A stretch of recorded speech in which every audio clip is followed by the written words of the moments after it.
Sveiki visi, su jumis aš Ingrid, neurografikos specialistė, tačiau šiandien kalbėsim būtent apie dėkingumą. Ir šita praktika yra 12 žingsnių vadinama, bet iš tikrųjų jinai atliekama, tas dėkingumo praktika gali būti atliekama per vieną kartą arba gali būti atliekama kasdien po vieną žingsnį. Apsispręsti jūs. Reikės 12 lapų. Jeigu jūsų namuose erdvės nėra daug, tai lapai A5 formato, bet užrašai vat būtent yra tokie.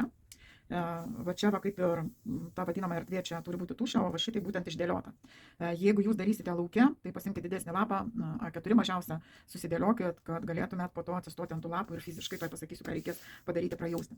Ir esmė tame, kad praeiti reikės vat būtent tokia seka, kokia yra nurodyta, ne pagal laikrodžio rodiklę. Matot? Taip. Ir galite pradžiai, kai išsidėliosite erdvėj, ar kambarį, ar lauke, ar dar kažką šitos visus, galite pradžiai mintimis praeiti, bet po to labai yra svarbu tai daryti labai lėtai. Šita praktika paimta iš rusiškai rastanovkų konsteliacijų ir čia labai giluminiai jinai yra. Bet ir daryti labai lėtai. Kaip ir sakiau, pirmą mintise galite praeiti, ką jūs jaučiat, pabūti kiekviename iš šitų pozicijų, o po to fiziškai, reiškia, atsistojate, pavyzdžiui, dėkingumas visatai. Kai atsistojant ant šitos pozicijos, reikia sakyti, dabar aš, tai mano dėkingumas visatai. Ir galite vardinti.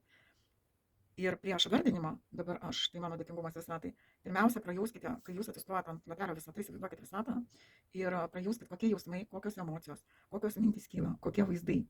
Ir reikia padėkoti visiems tuo metu jumyse iškylantiems dalykams. Vat. Ir tada sakyti, aš dėkoju visatai už tą ir aną.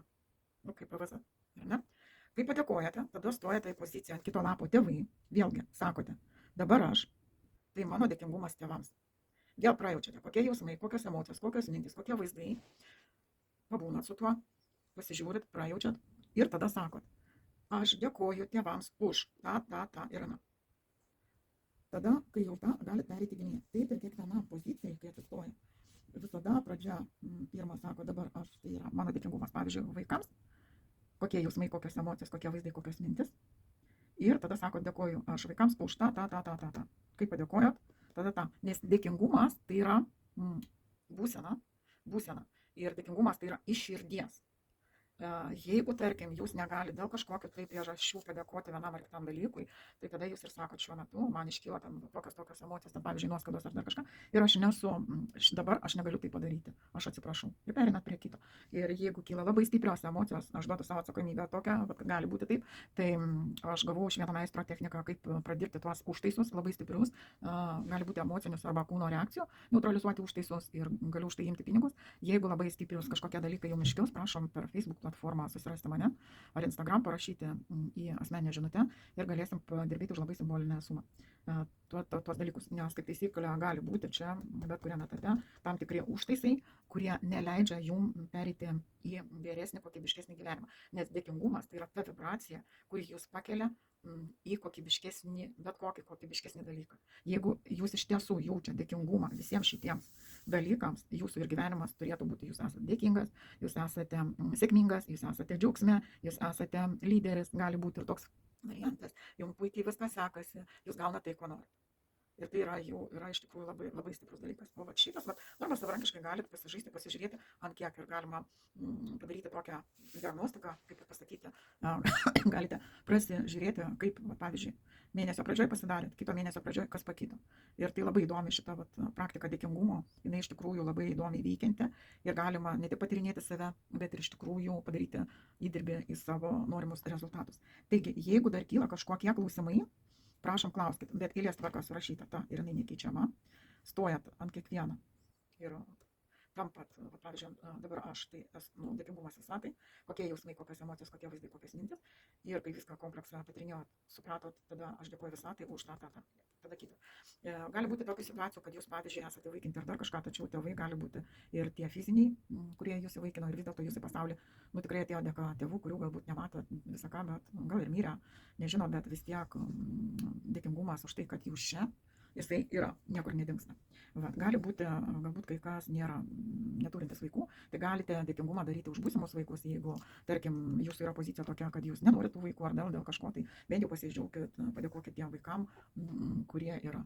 Tai yra irgi, o kai kas, žinau, kad būna, kad augintinius įvaikina ir sako, čia mano vaikas. Vat, nu, išradingumui nėra ribų, bet čia vaikai tai yra tie žmonės vaikai. Nu, bet jeigu ir savo augintiniai padėkosit kaip vaikui, nu, galite ir tai. Taigi, dvasiniai aspektai tai yra, nu jau supratot, yra religiniai kai kurie momentai, pavyzdžiui, gal angelai, gal archangelai, ten aš gradacijų jų nežinosiu, labai atsiprašau.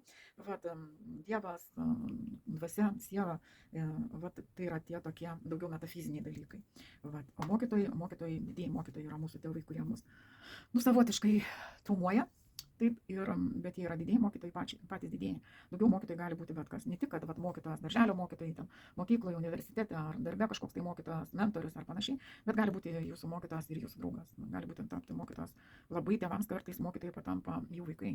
Kad tėvai irgi tie, kurie yra lankstaus ir besikeičiantis, kartais yra ko pasimokyti ir iš savo vaikų. Aš taip sakau, iš savo patirties. Taigi, prašom, darom šitą. Fiziškai, ne mentaliai. Mentaliai jau daug rašymo technikų dėkingumo yra. Čia reikia fiziškai pasivaikščioti, pasibūti, išjausti, suprasti ir jeigu kyla labai stiprios, negatyvios, dar kartą sakau, emocijos, kažkokios kūniškos reakcijos, netgi dar kažkas, tai galite parašyti man, galim susisiekti ir padaryti sesiją, bet dar kartą kartoju, nuimti tą užtaisą, kuris yra arba kažkuriam tai etape, greičiausia gali būti ir čia, ir čia. O gal ir čia, nežinau, neturiu, čia kiekvienas iš jūs padirbėjus už simbolinę sumą, galima nuimti užtaisą ir žiūrėti, judėti į priekį. Tai va, bet tada jūs susirandat mane ir asmeninę žinutę.